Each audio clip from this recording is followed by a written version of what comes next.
long day, I got a lot to say. It feels like I'm carrying a 2-ton weight. I go to see a friend. Hello, I'm Msgr Patrick Winslow. And I am Father Matthew Kauth. And we are speaking from the rooftop. A podcast brought to you by Tan Books, in which we invite you to join our conversation out here in the open air, where we look out upon the world around us from the rooftop of the church and share with you what we see. Makes me wanna scream from the rooftop to the screen. Well, hello there. Well, hello. I don't know why it's always funny. Well, because it sounds sinister. It does. Well, it's a soft, sinister approach. Yeah, hello. And we also had someone that in a restaurant that used to do that. That's true. Remember the waiter? And then we would mimic it. He would come up. It was so funny. Yeah, it was so funny. It's very cool. Yeah, that was actually, that's a good memory you have there. Yeah, it's been a long time. But yeah. So we are well underway. We have our new class that came in, the quote-unquote India class, and there are 9 of them. They have finished up their jump start, in which we did all kinds of fun things with them, including their skills challenge, which is always a difficult thing, both physically and mentally, to kind of reveal where guys are in terms of their stamina, their leadership, their emotional life. I mean, it kind of all comes out, spills out during that skills challenge. A little bit of pressure. A lot of pressure. And it forces you to see who you are. Yeah, it's never pretty. It happens to me like every time I go into traffic. Yeah, it's true, isn't it? Yeah. It's true. I got my new thing about traffic, though, I got to say. Uh-huh. Since I'm a bad driver. I'm a skilled driver, but I'm a bad driver. Well, I'm glad you've come to realize I have. I mean, I've put too many people in danger in my life. I sort of treat traffic like you are all in my way. Yeah. Well, and somehow I believe. And when I'm in the car with you, I feel. You feel it. The peril. Yeah. Well, and then why irrationally did I believe all these years that I could somehow get in front of the whole pack? As if you're just going to get up there and finally you're alone. You're really not. But I started this thing a couple years ago where I just trying to pay attention to divine providence, and you and I talk a lot about life in the spirit, directing traffic, etc., literally in terms of life. Yeah. And so I try to take that tact with driving, that if I find myself getting cut off or I'm behind someone or I'm in a lane, I'm stuck in a lane or whatever, just to not care. It's like, and to say, what am I missing? What am I supposed to be looking at, thinking about, praying about, whatever? And I'm going to, instead of doing that, I'm wasting massive amounts of time trying to get ahead of the other car. And energy. Frustration, lack of peace. Sometimes I think about it as, God adjusting the clock. Sort of tweaking even down to seconds or sometimes minutes, so that I am at the right place at the right time. I do too.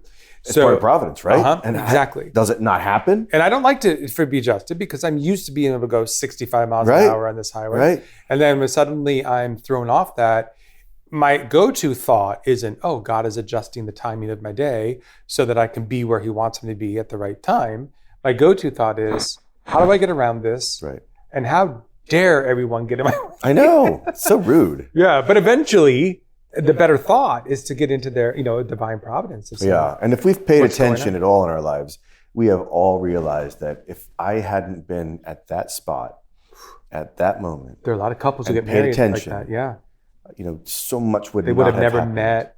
I know. If they never met, the children never would have born. Yeah. I mean, there's so many of these things that seem inconsequential. Yeah. That could have been off by seconds. Yeah. And something truly consequential came of it. I've had conversations with couples where they talk about something like that. If I hadn't missed this thing, I would never have met her. I would have never met him. Right. And then here we are years later with a family. Well, and that's the kind of thing we're trying to teach the guys up front, when they come into seminary, because we're well into classes now. For the other guys, the appropriate class year doesn't have a lot of classes and things like that.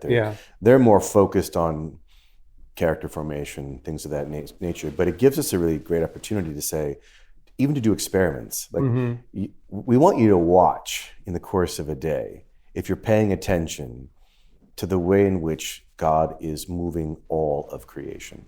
Like learn to read it. In other words, that I'm not just the only one making decisions here, nor is it just someone else making decisions here. So that St. Thomas asks the question, is there such a thing as chance?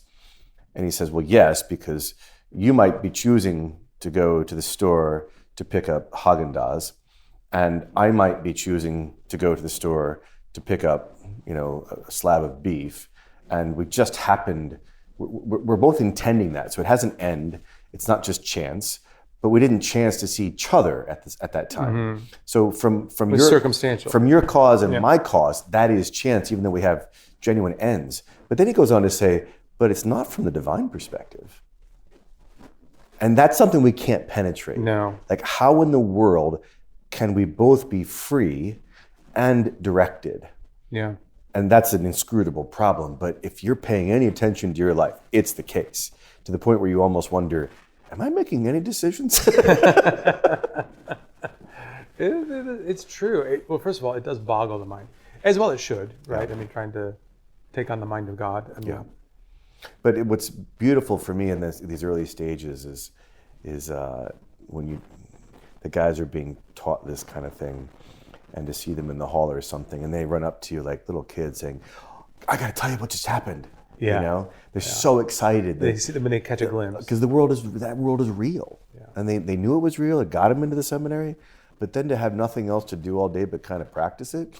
Yeah, that's wonderful. It's a great privilege. That disposition or posture, receiving. In many senses, I remember prior to entering the seminary, I felt that sense of reception. I felt and loved being on the receiving end. Case in point, like a divine activity, you mean? Yeah, case in point, going to Mass.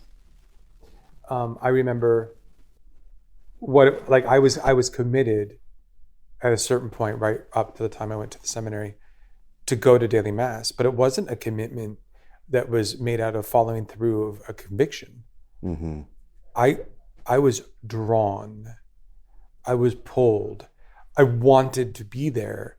And when I was there, although there was a very active participation in the form of being receptive and being attentive, and keeping the rest of the world out, so to speak, so that I could be present, I was much more on the receiving end than giving. It just comes at you, and I do believe that active participation that is referenced with respect to a posture or disposition of the faithful at Mass, I think it does take some serious active participation to put yourself in that framework. But it is a very receiving posture. And I go back in my mind and I think, now that I'm offering Mass, I go back and I think of those times when I was on the receiving end, and there is a blessedness to it. Absolutely. And do not, people listening, please do not misunderstand me, but I miss something about that. I am privileged beyond all measure to offer Mass.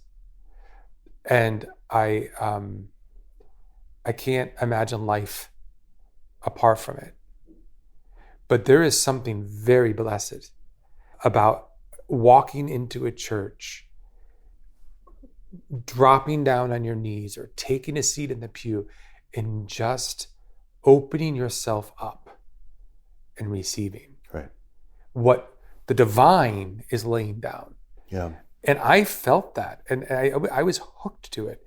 I mean, it was that daily Mass became an addiction, and it was something that, like I say, it wasn't a matter of conviction.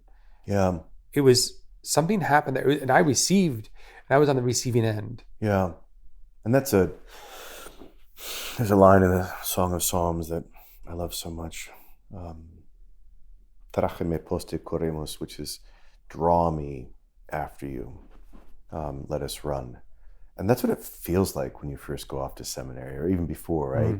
Those first moments, I suppose it's kind of a translation of, what it's like when you're a kid and you fall in love for the first time. You're so drawn to the whole thing. And even though you're willing to give to whatever girl you've fallen in love with, you are so on the receiving end of everything. It's just the delightful thoughts of spending time with them or whatever. And I remember that distinctly as well, in those first couple of years of really beginning to pursue the Lord. And you see it in the men insofar as it got them to seminary, and then, they're just trying to do what they're told insofar as like be in chapel at this time. You don't see a whole lot of overachievers. Yeah. It's like, because they're tired. I can imagine. And I don't want, pushed to the limit. Personally, I don't want a lot of overachievers. Yeah. Because they can usually get themselves all out of whack, right? It's what all we are at the seminary at some point, is just helping guys walk where you walked, right? But then you see some of them peeling off here or there, odd hours, trying to, whatever happened to them before they got, I don't want to kill that. Right. Because I can see it in them. Like, I don't want you to snuff that out just because now we have specific times to be in chapel, etc. Right. And I don't know why it is that that's even the case. Like, why is it the case that because we're obliged to do X, Y, or Z, we cease to see it as a receptivity? Or because it's like, that's we have the privilege, psyche. right? We have the privilege of saying, my life requires that I spend 2 hours a day in chapel. Yeah. Should I be upset by that? Yeah, I think I think with anything, whether it's a vocation to the priesthood or a vocation to marriage, when you kind of write a check, if you will, about the future, when you live that out, it doesn't always feel like you're freely giving it. Yeah. But you did freely give it. You've got to make your payment. Right? Yeah. So in the moment when you make the payment, you feel compelled, but you did freely give it. You did. And I think that's just part of the psychology of it when you have something like an orario, this daily schedule that you keep. But that it can still be free. They're there all on their full volition, right? I mean, no one's compelled.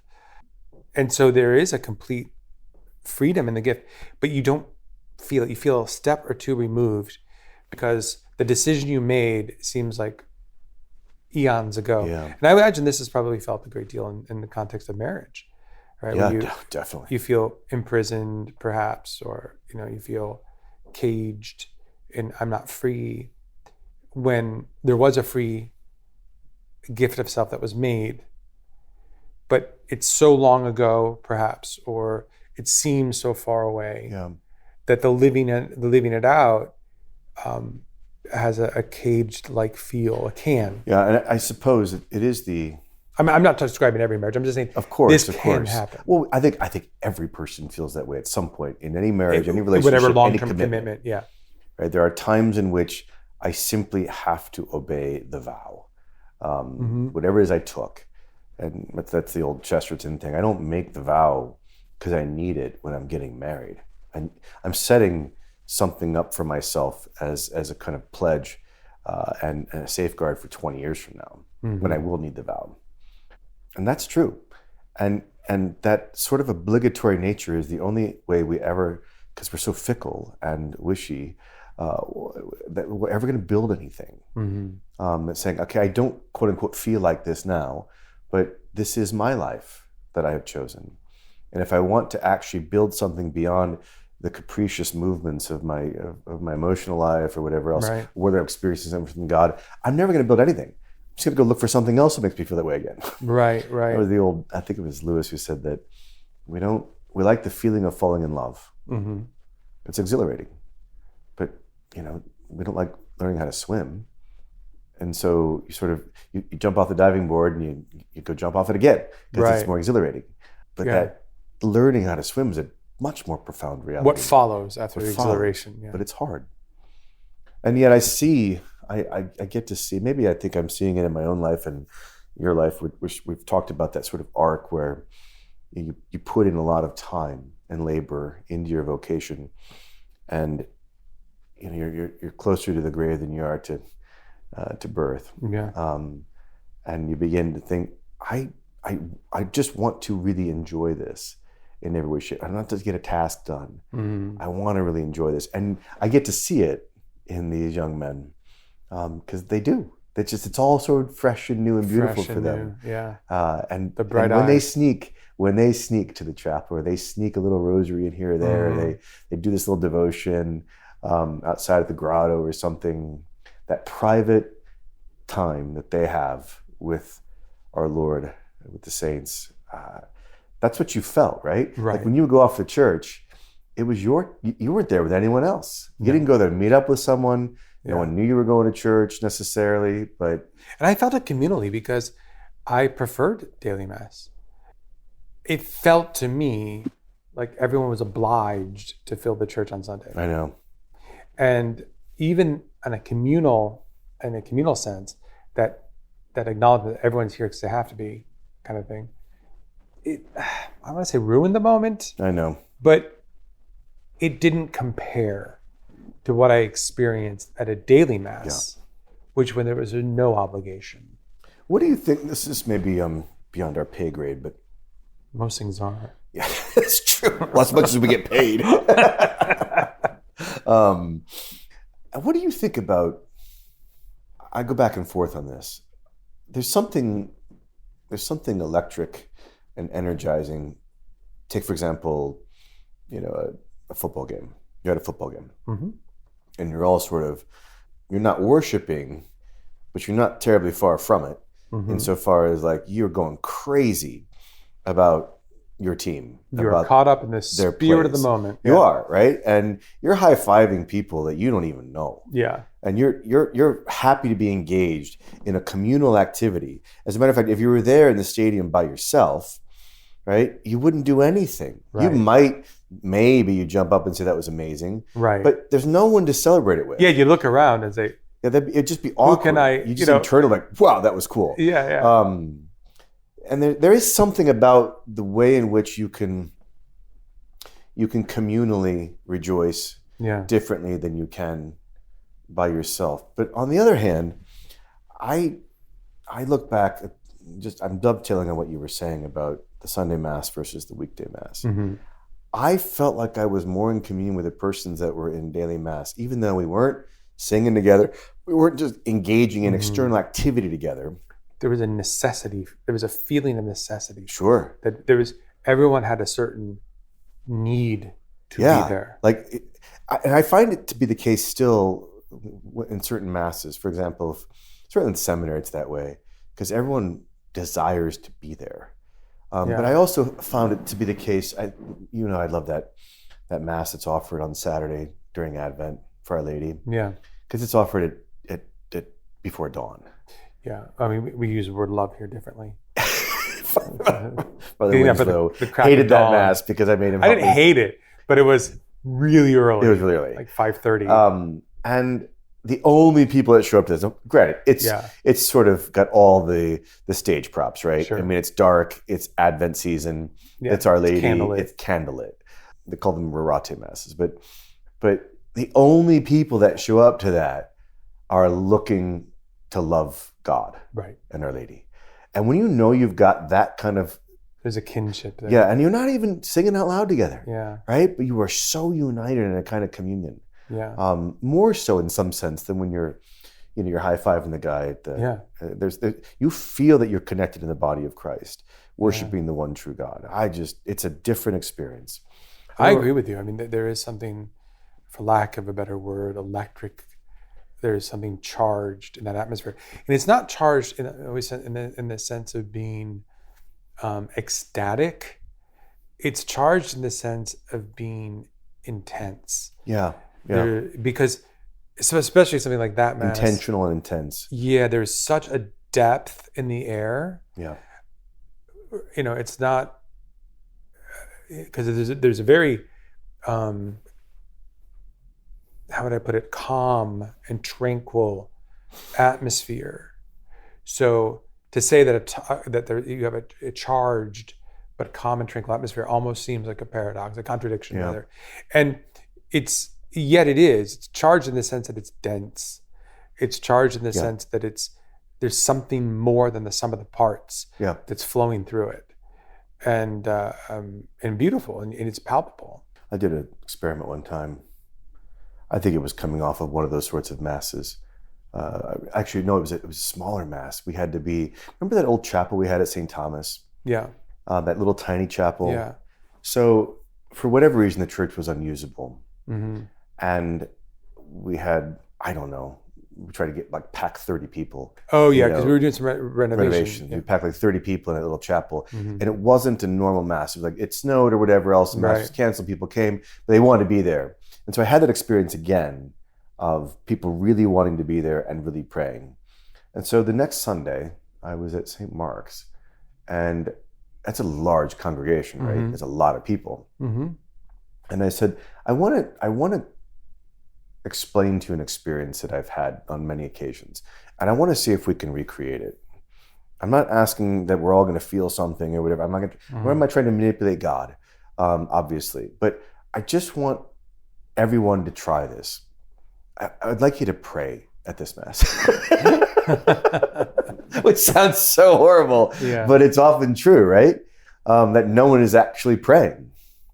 Or they're very least they've thrown their, they've done the mugwump. Their mugs on one side, their wumps on the other. They're sort of in the pew. They're kind of knitting, as we call it, kneeling versus and sitting at the same time. They've given their whatever their normal little prayers, and then they come in, or a couple petitions, and they open the bulletin or whatever.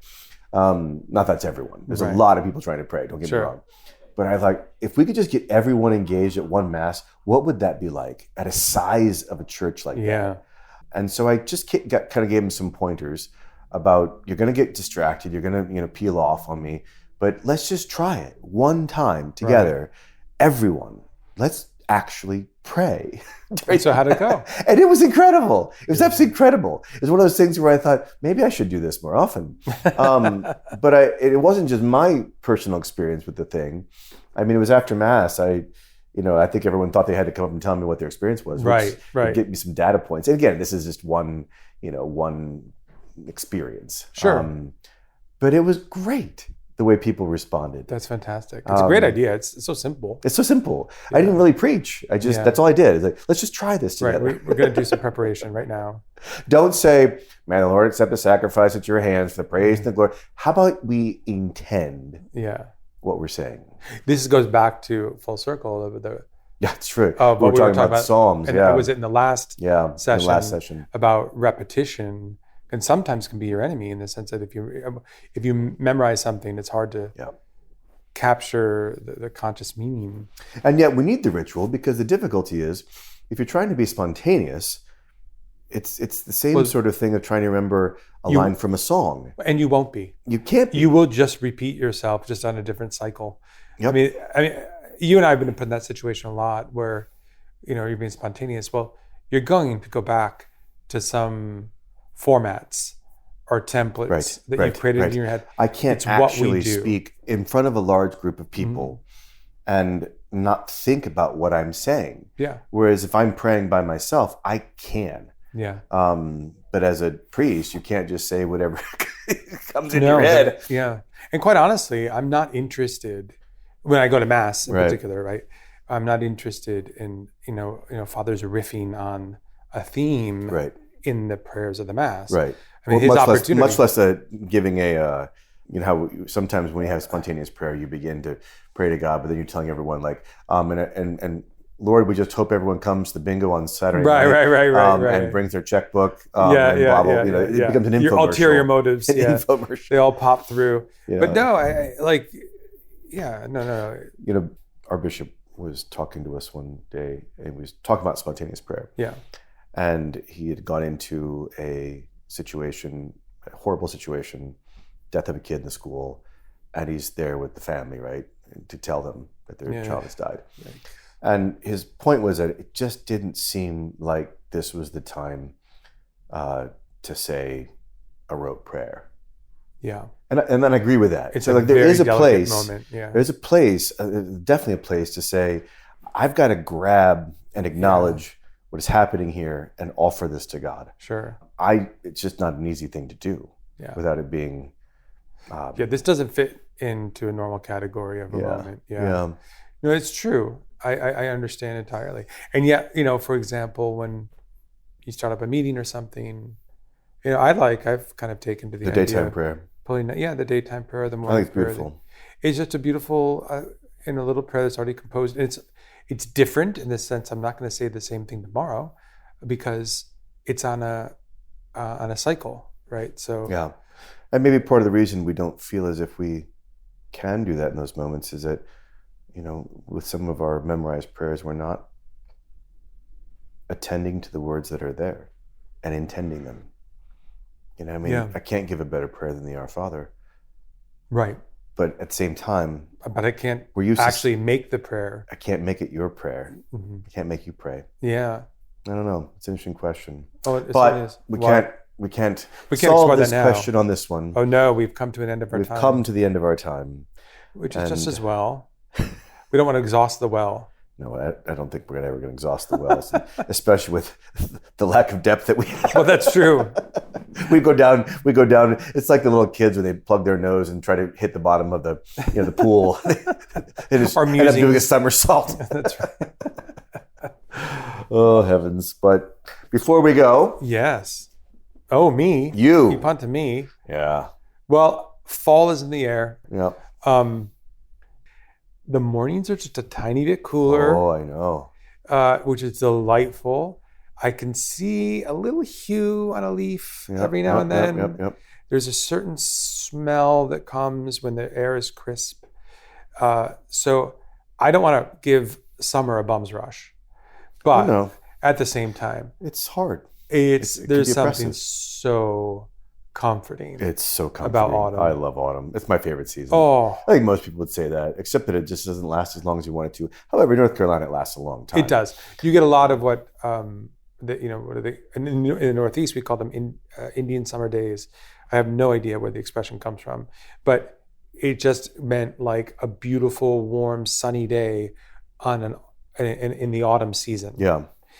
And so you would get sometimes, like an 80-degree day, which is bright sun, blue sky. Yeah. But you had all of the autumn leaves and all incredible. of the There's nothing like it. Atmosphere. Oh, heavens. So, and it doesn't help because everywhere I go now, I'm smelling it. Of course, they're always like 3 seasons ahead. I'm pretty sure Christmas is going to be up on the racks. I think or Thanksgiving. the Easter Bunny's out. Yeah, Easter Bunny might be out, but now I can't tell. Every time I get so confused because there's always going a way ahead of where I was driving today and there was a skeleton on someone's porch. No. And of course, I wasn't thinking about Halloween because it's 2 months away. Yeah. And I was like, what in the world is a skeleton doing? I go, right. Okay. It's a little strange. Listen, I'm no stranger to celebrating early, but there are thresholds. There are thresholds. Yeah. And so I'm looking forward to that. I am too. The smells are upon us. It's an exciting moment. My favorite thing is the light.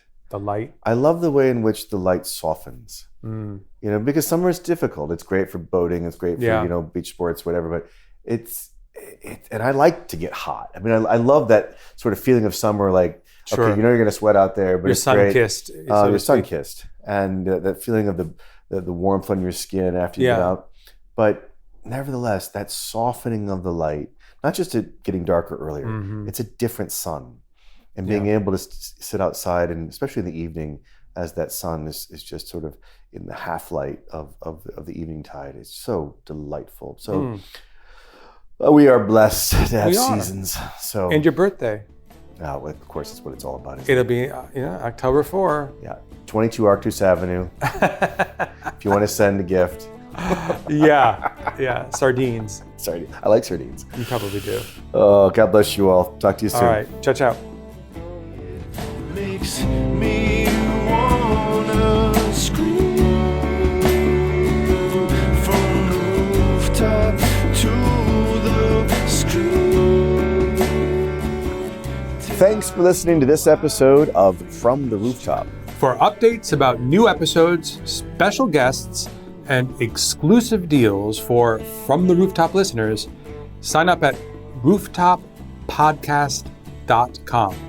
And remember, for more great ways to deepen your faith, check out all the spiritual resources available at tanbooks.com. And we'll see you again next time From the Rooftop.